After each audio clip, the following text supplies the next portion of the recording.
한 여인을 아내로 맞이하기 위해서 14년을 무임금 열정 노동을 했습니다. 수뇌보도 이런 수뇌보가 없을 정도입니다. 참 아름다운 사랑이죠. 그렇지만 속을 들여다보면 마치 바깥은 매끄러운 양말인데 양말을 뒤집어 보면 그 올들이 서로 막 엉켜서 있는 것처럼 이 가정엔 아픔이 여기저기 설켜 있었습니다. 겉으로 보면 고대 사회 속에서 내 아내와 11자녀라는 다복한 가정이었습니다.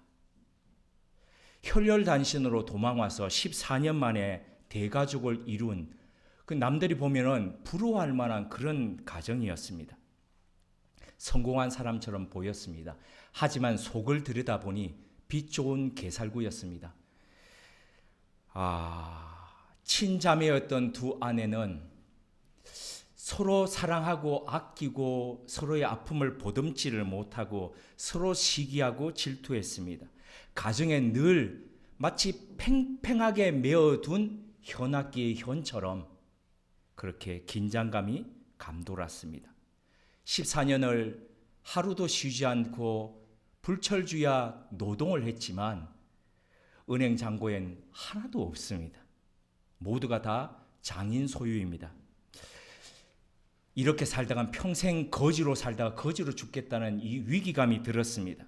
두려웠습니다. 그래서 용기를 내어 장인 라반에게 이렇게 말했습니다. 내 아내들과 자식들을 내게 주소서. 그러니까 떠나겠다는 이 말이었는데 근데 지금 이 말을 들으면서 뭔가 좀 이상하지 않습니까? 법적으로는 분명 내 아내 그리고 내 자녀들입니다. 그런데 지금 장인에게 뭐라고 얘기합니까? 주십시오라고 얘기합니다. 법적인 것과 다르게 지금 장인이 소유하고 있다. 실제 소유주가 바로 장인이었다는 겁니다. 여전히 장인은 가족을 지배하고 통제하고 있었다는 것을 알 수 있습니다. 이 떠나게 해달라는 야곱의 부탁을 받은 라반은 쉽게 허락할 수가 없었습니다. 왜냐하면 야곱이 오고 난 뒤부터 그의 가정에 하나님께서 어떻게 물질적인 복을 주셔가지고 그가 이렇게 더 부유하게 되었는지를 누구보다도 그가 알고 목도했기 때문이지요. 그래서 야곱을 살짝 이렇게 꼬십니다. 내가 앞으로 연봉을 잘 쳐줄 테니까 그러지 말고 나하고 그대로 같이 있자. 물론 이후에도 일방적인 연봉 삭감이 이루어집니다. 야곱이 동의하지 않았는데 연봉은 상호 협의하에서 이루어지는 것인데 그냥 일방적으로 그냥 장인이 삭감해버리죠. 라반이 어떤 사람인데 손해보고 그렇게 가겠습니까? 야곱은 자기 외삼촌이 어떤 사람인지 앞으로 어떻게 행동할지를 누구보다도 잘 알고 있었습니다. 그럼에도 불구하고 모르는 척하고 그 외삼촌의 제안을 받아들였습니다. 14년 전 형의 얼굴을 피해서 도망자로 나올 때에 빈손으로 나왔는데 14년 후에 여전히 빈손으로 그렇게 돌아갈 수는 없었기 때문이지요. 하지만 연봉이라고 합의한 것이 야곱의 입장에서 보면 이건 처음부터 말이 안 되는 것이었습니다. 앞서 말씀드렸듯이 처음에는 야곱을 굉장히 위하는 것 같았습니다. 그런데 이후에 라반은 무려 10번이나 연봉을 바꾸어 버립니다. 결국 마지막 체결된 이 연봉 협상은 앞으로 낳게 될 양의 새끼 중에서 줄무늬가 있거나 점이 있는 것은 너의 것이 되고 그냥 흰 양은 모두가 내 것이 된다는 이런 것이었습니다. 겉으로 보면 그럴듯하게 보입니다.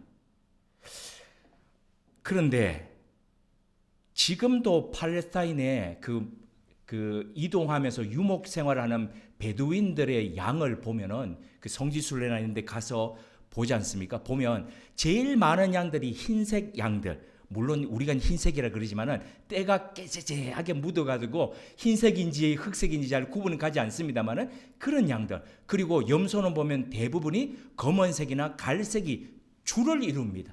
그러니까 줄무늬가 있거나 점이 있는 것은 적습니다. 거기에 비해서. 값도 하얀색 양들이 더 많이 처지죠.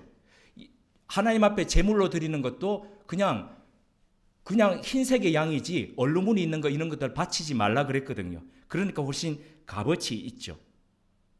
그런데 지금 고대 시대나 지금도 베두인 목자들을 보면은 어떻게 목자들에게 또는 목동에게 연봉 이 협상을 하냐면은 낳는 새끼의 10%, 어떤 때는 굉장히 잘하는 그 목자 같은 경우는 20%를 그러니까 연봉으로 이렇게 주는 거죠. 10마리 나오면 1마리, 아니면 잘하는 사람들은 2마리를 그렇게 주는 게 이게 그건데, 근데 여기는 지금 얼룩무늬나 줄무늬가 있는 것은 네 거다 그러니까 겉으로 보면 이거 혹하는 이런 거죠. 그런데 여기서 끝나면 나반이 아니지요. 속이기로 유명한 야곱을 속이고 14년 동안 무임금으로 부려먹었던 사람인데 이렇게 끝날 리가 없지요. 라반은 우선 자기가 소유하고 있는 양과 염소의 전수조사를 했습니다. 그래서 줄무늬가 있거나 점이 있는 것을 따로 골라냈습니다. 그리고 3일길을 그것들을 데리고 가서 떨어뜨려 놨습니다. 3일길이라는 것은 사람이 보통 한 하루에 30km나 32km를 걷는다라고 볼 때에 적어도 100여 킬로를 떨어뜨려 가지고 그것들을 따로 분리하고 격리시켜 놨다는 겁니다. 그러니까 앞으로 줄무늬 있는 그런 양들과 더불어 가지고 그냥 흰색 양이 새끼를 낳는 일은 없도록 만들겠다는 거죠. 다른 말로 표현하면 야곱에게는 양 한 마리도 주지 않고 평생을 또 부려먹겠다는 의도가 여기에 들어 있었습니다. 얼마나 지독합니까? 라반의 마음이 여실히 드러나는 장면이죠. 이런 어려움에도 불구하고 야곱은 주저하지 않았습니다. 아주 특이한 방법으로 수많은 가축들을 얻게 되는데요. 그 방법이라는 게 이런 겁니다. 버드나무, 살구나무, 신풍나무. 그 신풍나무, 그래서 제가 이 신풍나무가 뭔지 보니까 우리 플라타너스 생각하시면 이렇게 얼룩덜룩한 거 있죠. 생각하시면 비슷하다라고 그렇게 이야기를 구글에서 하고 있더라고요. 잘 제 눈으로는 직접 보지는 못했는데, 그러니까 이 얼룩덜룩한 이 것, 그리고 다른 그 살구나무라는 게 아마도 우리에게 있어서 살구나무인지 그들에게는 아몬드 나무였을 겁니다. 그 껍질들을 이렇게 가지들을 가져와서 껍질들을 벗겨서 얼룩덜룩하게 해서 양과 염소들이 물을 먹는 그곳 옆에다가 이렇게 세워둬서, 그리고 물 먹는 곳에 와가지고 얘네들이 짝짓기를 할 때에 그걸 보면서, 그래서 얼룩덜룩하고 점 있는 것들을 낳게 하겠다는 야곱의 의도였습니다. 그런데 이런 야곱의 의도대로 낳기만 하면 이런 양들, 이런 염소들이 나오네요. 그러니까 금방 늘어나는 겁니다. 그런데 가만 보니까 비실비실한 것은 다 그냥 가져가면 안 되잖아요. 그러니까 비실비실한 거는 그냥 삼촌 몫이 되도록 하고, 아주 건강한 그런 양과 염소는 그렇게 나도록 만들었다는 거죠. 이 같은 야곱의 열정을 보면, 그리고 그 노력을 보면 매우 주술적 행위가 들어있는 것 같습니다. 없지 않아 그런 부분이 보입니다. 하지만 이것은 지난 수천 년 동안 우리 믿음의 선배들조차도 알지 못했던 매우 과학적인 방법이었다는 것을 알고 계십니까? 무슨 소리 하냐라고 그렇게 보시는 것 같은데, 예전에 헝가리 오스트리아 제국으로 해서 이렇게 오스트리아 제국으로 있을 때에 그곳의 식물학자였고 그리고 수도사였던 그레고 멘델이라는 학자가 있었습니다. 수사였죠. 그죠?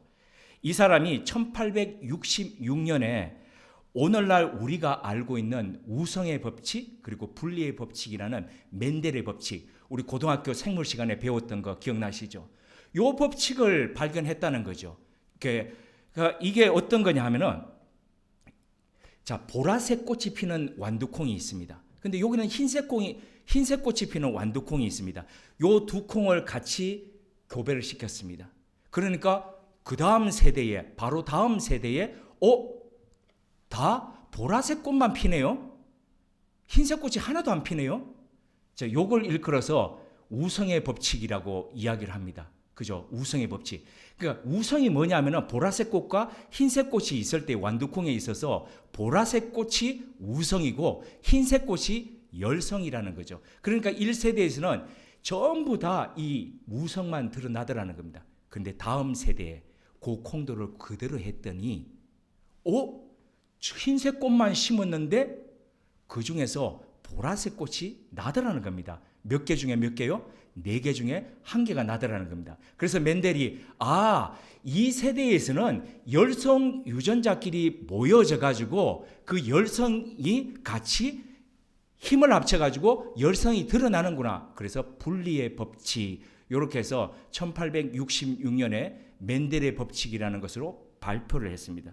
그런데 당시 안타깝게도 과학계에서는 이걸 이해를 못했다는 겁니다. 그래서 이건 말도 안 된다. 무슨 그러냐. 그래서 그냥 먼지 속에 사장시켜 놓았습니다. 그러다가 1915년에 이르러서 이 법칙이 다시 재발견되어서 오늘날 우리가 알고 있는 이 우성의 법칙, 분리의 법칙이라는 멘델의 법칙이 이렇게 알려지기 시작했습니다.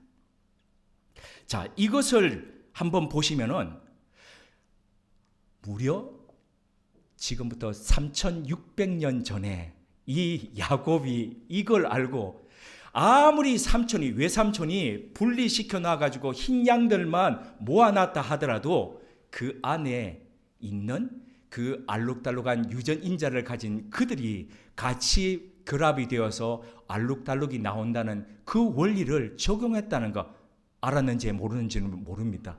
나중에 천국 가서 물어봐야 알 수 있는 일이지만 그렇게 했다는 겁니다.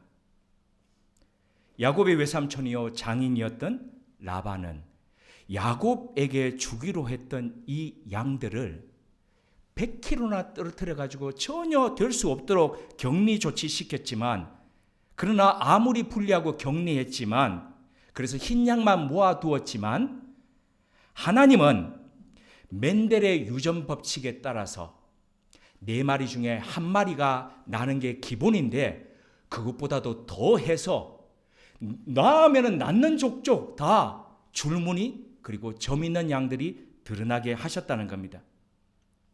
이것을 성경에 보면 하나님께서 10번이나 연봉을 삭감시키고 자기 마음대로 바꾸었던 라반의 악행을 보고 계셔서 그것을 심판하셨기 때문에 하나님이 개입하셔서 그렇게 하셨다라고 말하고 있습니다. 사람의 눈에 보면 겉으로 보기에 흰 양만 보입니다. 분리했으니까 전혀 나지 않을 것이라고 그렇게 생각합니다. 그러나 하나님은 그 감추어졌던 그 속에 어떤 인자가, 유전인자가 있는지를 보고 계셨다는 겁니다. 그래서 그 유전인자끼리, 건강한 유전인자끼리 열성이었지만 열성끼리 모아져서 얼룩무늬와 그리고 점 있는 것들이 나타나게 해서 야곱의 양들이 불어나도록 그렇게 해 주셨다는 겁니다. 이렇게 동물에 보이지 않는 유전 형질까지도 주관하시는 하나님께서는 우리의 인생도 그렇게 보고 계신다, 그렇게 지키고 계신다라고 성경은 증거합니다. 시편 139편 13절에서 18절입니다. 시편 139편 13절에서 18절입니다. 제가 봉독하겠습니다. 주님께서 내 장기를 창조하시고 내 모태에서 나를 짜 맞추셨습니다. 내가 이렇게 빚어진 것이 오묘하고 주님께서 하신 일이 놀라워 이 모든 일로 내가 주님께 감사를 드립니다. 내 영혼은 이 사실을 너무도 잘 압니다. 은밀한 곳에서 나를 지으셨고 땅속 깊은 곳 같은 저 모태에서 나를 조립하셨으니 내 뼈 하나하나도 주님 앞에서는 숨길 수 없습니다. 나의 형질이 다 갖추어지기 전부터 주님께서는 나를 보고 계셨으며 나에게 정하여진 날들이 아직 시작하기도 전에 이미 주님의 책에 다 기록되었습니다. 하나님, 주님의 생각이 어찌 그리도 심오하신지요. 그 수가 어찌 그렇게도 많은지요. 내가 세려고 하면 모래보다 더 많습니다. 깨어나 보면 나는 여전히 주님과 함께 있습니다. 시편 기자는 우리의 생명을 창조하시고 그리고 우리의 모든 유전 인자를 기록하신 분이 계시다. 그분이 바로 하나님이라고 말하고 있습니다. 그 하나님께서 우리를 보고 계시고 그리고 우리의 생각과 우리를 향한 생각과 계획을 가지고 오늘도 우리를 이끌어 가고 계신다라고 그렇게 증거합니다. 이 세상에 우리가 나기 전부터 우리가 태어날 것을 아시고 우리의 뼈 하나하나까지도 다 조립해 주신 그 하나님의 신임을 우리가 믿는다면 오늘의 상황 앞에서 우리는 어떻게 하나님 앞에 기도할까요? 내 자녀가 태어나기 전부터 내 자녀에 대한 기록을 가지고 계시고 계획을 가지고 계시고 생각을 가지고 계신 그분이시됨을 우리가 인정한다면 오늘 우리 앞에서 우리 마음을 핥히는 말을 던지고 그리고 우리의 마음을 실망시키는 그런 행동을 한다 하더라도 우리는 그들을 위해서 어떻게 대응하면서 기도해야 할까요?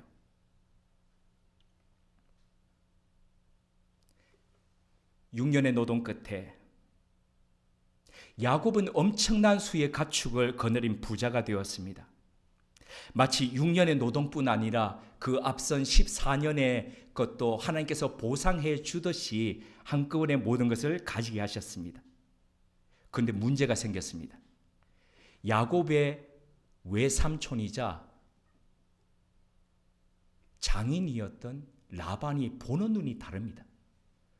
외사촌이자 처남들도 이거 늘 흘겨보면서 저것이 우리 아버지 거 뺏어가는구나 그렇게 봅니다. 이제 떠날 때가 됐구나라는 그런 상황 파악을 했습니다. 그런데 이를 실행하기 위해서는 두 가지 난제를 해결해야 했습니다. 그 첫째가 바로 두 아내를 설득하는 일이었습니다. 평생을 메소포타미아에서 나고 자랐습니다. 그런데 그곳을 떠나서 낯선 팔레스타인으로 간다는 것이 이게 쉽지 않은 일인데 이 아내를 어떻게 설득을 할까? 특히 자매이면서도 서로 말도 안 하고 말도 안 되는 지금 막 경쟁을 하고 질투하는 두 아내를 어떻게 설득하지? 만약 그 둘이 서로 이렇게 이야기한다면 어떻게 하면 좋겠습니까? 쟤를 안 데리고 간다면 나는 갈게. 그럼 누구를 도대체 데려가야 됩니까? 참 곤란한 일 아니겠습니까? 그런데 아주 감사하게도 두 아내가 똑같이 이렇게 대답했습니다. 창세기 31장 14절에서 16절입니다. 라헬과 레아가 그에게 대답하여 이르되 우리가 우리 아버지 집에서 무슨 분깃이나 유산이 있으리요? 아버지가 우리를 팔고 우리의 돈을 다 먹어버렸으니 아버지가 우리를 외국인처럼 여기는 것이 아닌가? 하나님이 우리 아버지에게서 취하여 가신 재물은 우리와 우리 자식의 것이니 이제 하나님이 당신에게 이르신 일을 다 준행하라.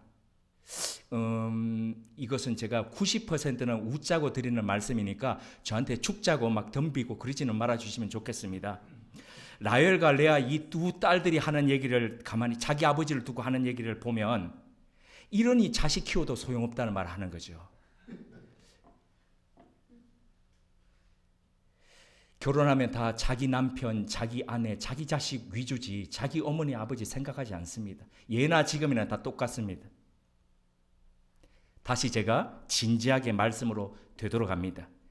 20년을 자기 남편을 종처럼 부리며 계속 속이고 마음대로 했던 아버지 라반을 보면서 두 딸들도 진저리가 났던 겁니다. 자기 아버지에게서는 이 어른의 품격이 느껴지지 않았습니다. 그저 모든 게 돈 하는 지나치게 이 매정한 모습에 딸들도 정이 뚝 떨어졌던 거지요. 그래서 남편과 더불어서 기꺼이 떠나기로 결정했던 겁니다. 이 지점에서 제가 좀 불편하지만 우리가 생각해야 할 것이 있습니다. 그것은 바로 우리가 좋든 싫든 간에 우리가 자라는 데 있어서 우리에게 가장 영향력을 미쳤던 어른은 우리의 부모님이라는 사실입니다. 어떤 분은 자신이 성장한 이후에도 여전히 부모님에 대한 실망과 분노를 안고 살아가는 분들이 없지 않아 있습니다. 물론 여전히 풀리지 않는 갈등을 갖고 살아가기도 하지요. 그래서 참 슬픈 감정이 이 밑에 이렇게 들어 있습니다. 하지만 그럼에도 불구하고 내 부모를 공경하라는 그 성경의 말씀은 여전히 유효합니다. 우리를 기를 때 우리의 부모님은 완벽한 지혜를 가지고 우리를 길렀던 것이 아닙니다. 우리에게 뭘 해줘야 좋을지, 뭘 금해야 좋을지 그분들도 처음이라 몰라셨을 수 있습니다. 그렇다고 해서 그분들이 우리를 사랑하지 않았던 그것은 아닙니다. 우리가 잘 되도록 그렇게 그분들이 빌지 않았던 것도 아닙니다. 그리고 그분들이 자녀인 우리를 기를 때에 형편과 처지는 지금 우리가 어릴 때 기억하는 것보다도 훨씬 안 좋았을 수 있습니다. 그래서 하루에 그저 끼니 그러지 않는 이것만 하더라도 잘한 것이라고 그렇게 생각되는 사회였을 수 있습니다. 그러니 내 기억, 내 감정만으로 우리의 부모님을 판단하지 말았으면 합니다. 실은 그분들도 용서가 필요한 분들입니다. 그분들도 자식들로부터 평생에 한 번이라도 그분이 이 땅을 떠나기 전에 아버지, 어머니 정말 감사합니다. 사랑합니다. 라고 아들이 꼭 안아드리는 그런 거 한번 경험하고 가셔야 될 것 아닙니까?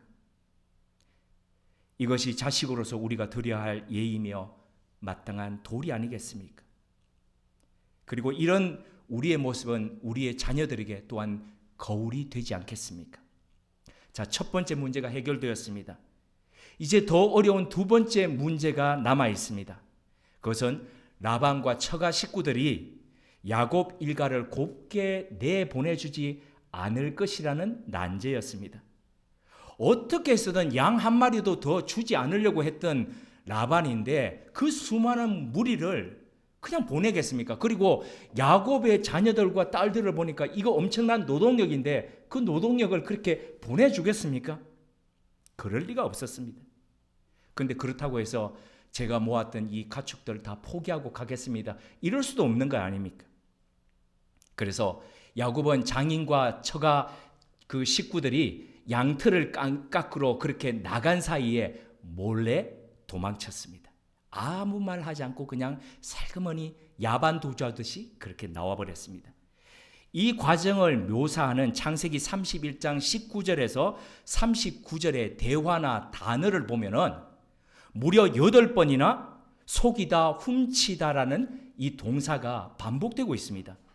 야곱이 머리를 썼는데 좌뇌도 아니고 우뇌도 아니고 잔뇌를 썼습니다.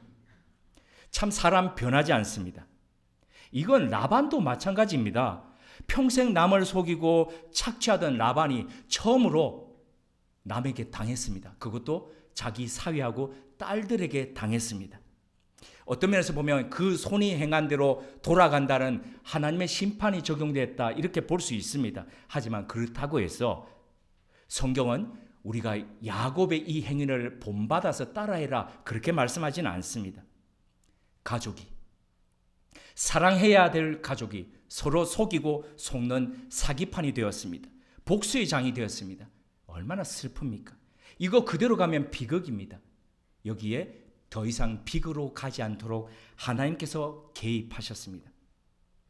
자, 원인을 보면 라반도 나빴지만 이 야곱도 만만치 않았죠. 하지만 하나님께서 야곱의 편을 들어주셨습니다. 라반의 꿈에 나타나서 야곱에게 어떠한 손도 대지 말라라고 그렇게 명령하셨습니다. 엄중 경고였죠. 그래서 너무 격분해가지고 7일을 막 약대든지 말이든지 몰아가지고 지금 추격해 온 거지 않습니까? 그런데 끝장을 보겠다고 7일을 달려왔는데 그런데 하나님은 그 만남이 파국으로 끝나지 않고 화해 모드로 전개되도록 해 주셨다는 것이죠. 다시 만났던 그들이 대화를 나눴습니다. 20년 동안 살면서 장인과 사위가 이토록 마음을 터놓고 대화를 한 적이 없었습니다. 먼저 장인이 이렇게 자기 입장에서 이야기를 했습니다. 내게 떠난다고 얘기했으면 내 딸과 내 손자들에게 내가 say hello 하면서 내가 그렇게 할 수 있었지 않느냐? 왜 그렇게 그런 기회를 나한테 주지 않았느냐? 자, 그러자 야곱도 자기 입장에서 이렇게 이야기합니다. 내가 이렇게 하지 않았으면 장인어른이, 아니 외삼촌이 날 이렇게 곱게 내보내줬겠습니까? 서로 속마음을 드러내놓고 대화를 했습니다. 그러다 보니 서로 입장이 이해가 되었습니다. 서로 입장이 이해가 되다 보니까 마음에 좀 얼었던 것이 쏙 풀리면서 서로의 갈 길을 축복하게 되었습니다. 장인과 처남들과 함께 음식을 나눕니다. 그 학교에 가서 기숙사에 들어가면 제일 먼저 해야 될 일이 뭐냐면요, 기숙사 이 룸메들과 더불어서 통닭을 시켜놓고 밥 먹는 겁니다. 네, 이게 입이 친해져야 다 친해지거든요. 지금 보면 여기도 밥을 하지 않습니까? 밥 먹지 않습니까? 부활하신 주님도 제일 먼저 하신 게 밥 먹고 하자였지 않습니까? 갈릴리에서도 그렇고.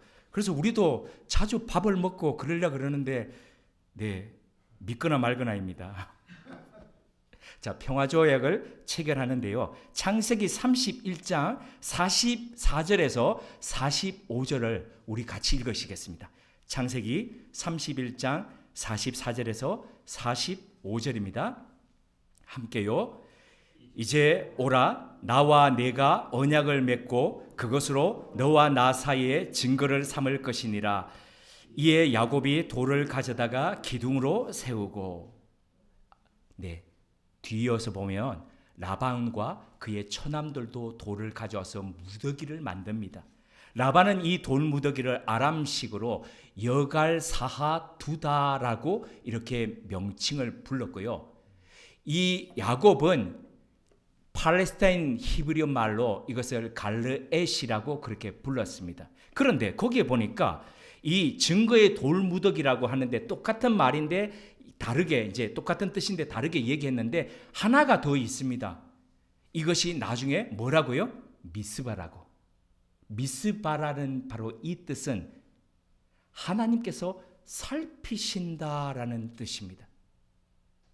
그러니까 하나님께서 우리 둘 사이에서 증거가 되는 이 돌무더기 사이에서 둘이 서로 이 화해의 언약을 지키는지 안 지키는지 살피신다, 이런 의미였다는 거죠. 그래서 끝까지 지키시는 이 하나님 앞에서 우리 지키면서 살자라는 맹세였습니다. 이 미스바는 나중에 사무엘 때에 이르면은 사무엘이 온 이스라엘을 이곳으로 불러 모읍니다. 그래서 그들의 그 우상 숭배하고 어긋났던 삶을 다시 되돌려서 하나님 앞에 회개하고 신앙을 새롭게 하는 바로 그 장소가 됩니다.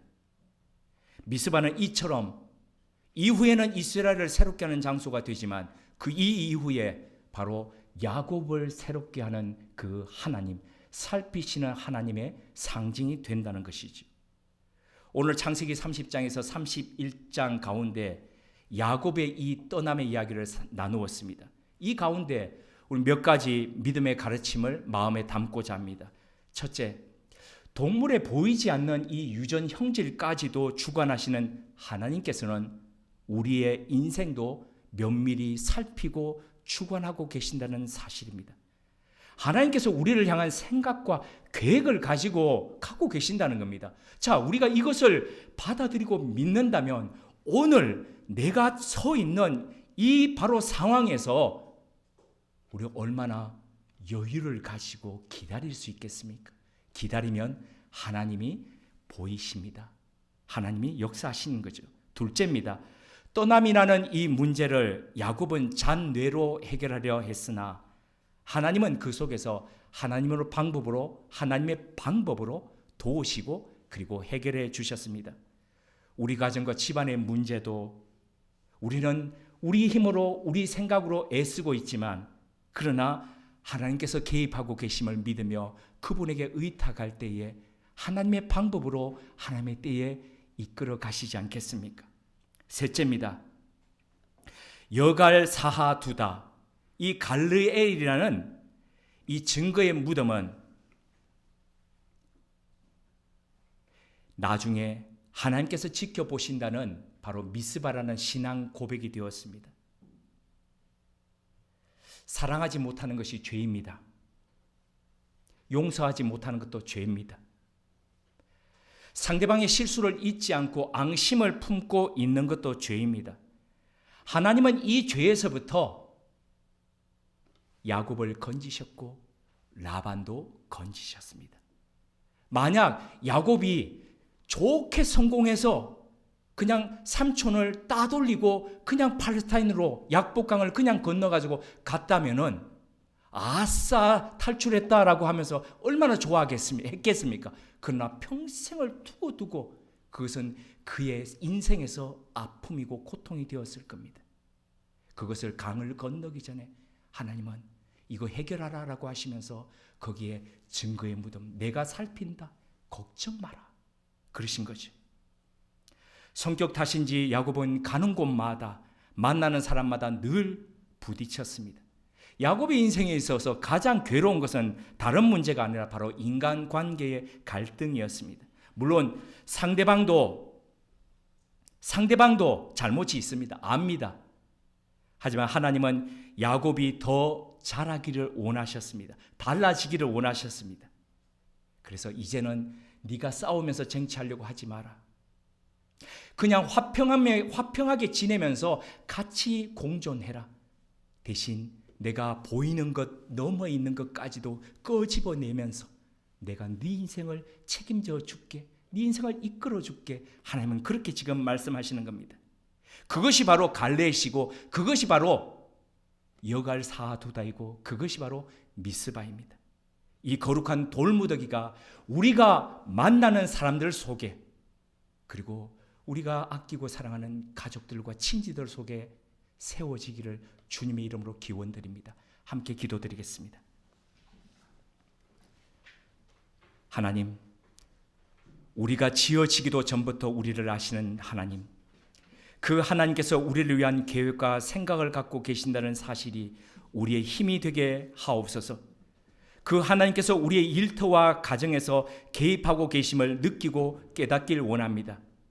그리하여 끊임없이 갈등하고 싸우며 쟁취하는 이 세상 속에서 증오와 미움으로 살지 않고 여갈사하두다 갈르에서의 돌무더기를 쌓아가는 사람 되게 하옵소서.